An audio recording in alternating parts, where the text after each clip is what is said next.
Jeff, Star Wars Chick here at Comic-Con 2012. We're in the prop store of London booth with Stephen Lane and a very large suit behind me, Kane from Alien. Stephen, tell me about this amazing piece. You know what? It almost leaves me speechless every time I look at it. It's one of those pieces that, again, I've owned this for a number of years. This is actually the first time we brought it out on public display. I've had it in the UK 6 or 7 years, and we just thought that this year with Prometheus out, everybody getting very excited about that film, even though there's very different sort of relative design that sort of folds in between the two films, this is something that I thought people would get excited about. I love this suit. As you know, we've spoken before about my spacesuit collection. Yeah. I'm an avid collector of spacesuits. Anybody got any spacesuits out there, please give me a shout. Excellent. I think it's just the content, you know, just the design, the thought process that went into this suit, which is so exciting. You know, you have this sort of Jules Verne, 20,000 Leagues Under the Sea diver's helmet. You have this sort of samurai body armor and the lacing and webbing that's going on here, and even a bit of the sort of John Mollo influence with the cricket pads, the British cricket pads that he's got on here as well. And it's just, you know, it's so retro, but at the same time it's so right. You know, it's a stunning thing to look at, and I think everybody who's seen this thing has been blown away by the fact that this is the actual suit that he wore in the film. Yeah, I think the detailing that went into this suit at that time, I mean, it looks like something that could have been made today for a film. Yeah, I think a lot of the comments that we've had with a lot of the sort of replica builders, a lot of the model makers, a lot of the guys and technicians who are involved in productions is the amount of etched brass that's on here.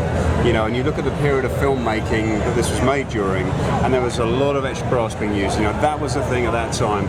Throw etched brass on it, it's going to look really cool. You know, the Jedi Death Star is made of etched brass of a Blade Runner, all of those miniatures all over the place.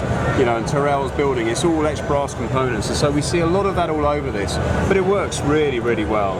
And yeah, I mean, it's a piece that I just love. What are some of the features about this suit?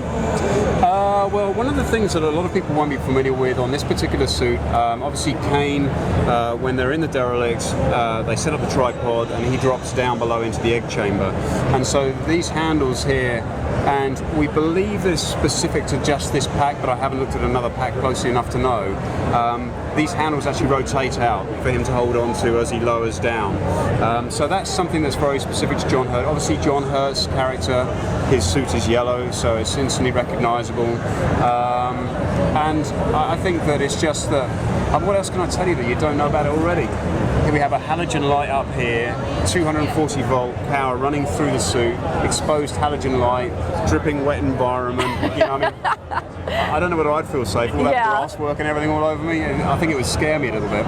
Interesting enough, actually, when he pivots down on that tripod, we only really noticed this the other day when we were looking at the still set. He's actually wearing the wrong chest plate. It actually says Lambert on him, and it's just like, oh wow, nobody picked up on that at that time. And it's interesting because, you know, that sort of level of continuity maybe wasn't so specific because people would just go and watch something at the cinema and then that's it, it's gone. Maybe on TV at Christmas or something like that. But yeah, as I say, it's a piece I love. This is just so deep, you know, there's so much that you can look at on this piece and just stare at it. It's gorgeous. It's mesmerizing. It is, yeah, and there's all the influences of Morbius, and then, you know, John Mollo, his work on it, you know, his design work on this.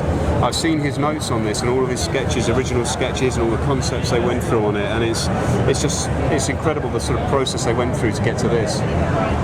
Thank you for bringing it out. It's beautiful. We're so thankful you decided to bring it over from the UK. Oh, I'd love to bring it out. And I'll tell you, we've had loads of the replica guys come over here and photograph this thing, 2 pieces. I don't know what's coming out, but you'll probably see like 10 John Hurts walking around here next year, you know, with people in their spacesuits, because, you know, everybody's got very excited about being able to get up close and personal with the details. So hopefully for you guys as well, it's been a good thing.